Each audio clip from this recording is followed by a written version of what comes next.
Cette rivière du Texas abrite un trésor vieux de plusieurs millions d'années. Et Allen en est le gardien. Pour le découvrir, il faut regarder sous la surface de l'eau.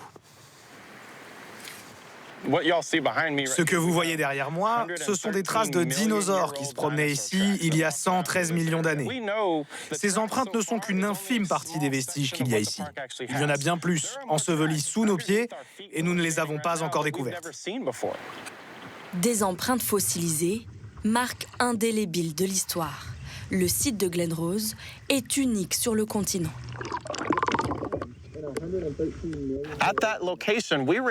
Ici, on peut suivre cet Acrocanthosaurus pendant 140 pas. C'est la plus longue série d'empreintes de dinosaures en Amérique du Nord. Ivan et sa fille aussi sont fascinés par les dinosaures. À quelques kilomètres du centre, ils nous montrent cet étang où les dinosaures se sont certainement baignés bien longtemps avant eux. Il n'y a qu'à voir toute cette érosion dans ce parc et tu t'imagines qu'il y a des millions et des millions d'années, il y avait des grandes bestioles qui se baladaient ici et qui ont laissé leurs empreintes et que, en fait, nous, on est juste de passage, quoi.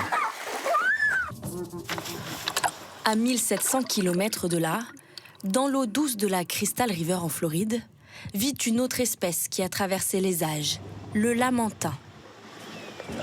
Il y en a un là-bas à la surface.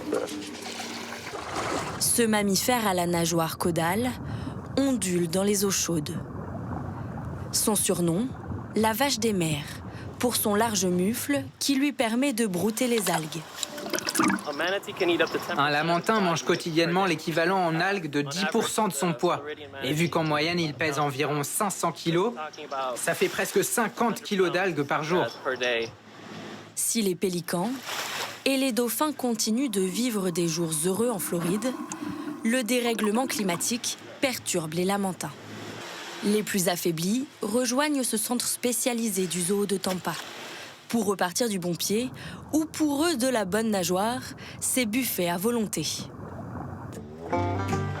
Retour au Texas, à Stephenville, le pays des cow-boys. Ils étaient encore plusieurs centaines de milliers dans la région il y a à peine 100 ans. Aujourd'hui, ils sont beaucoup moins nombreux. De son père, Cole a hérité de bien plus que d'un ranch, un art de vivre. C'est un mode de vie qui disparaît peu à peu, mais nous, on tente de maintenir ces activités que les cow-boys faisaient il y a des dizaines d'années. L'ambiance western se perpétue aussi dans le roping, l'art d'attraper les vaches au lasso. Autrefois, c'était une partie du travail des cow-boys. Aujourd'hui, c'est le passe-temps de Kim. C'est une façon de faire perdurer l'esprit cow-boy. Même si c'est devenu un sport qui rapporte de l'argent, l'origine, c'est le Far West, dompter le cheval, le bétail, tout cela sans aucun outil moderne. Une façon de maintenir cette tradition au cœur des États-Unis et de préserver un patrimoine unique. C'est l'heure du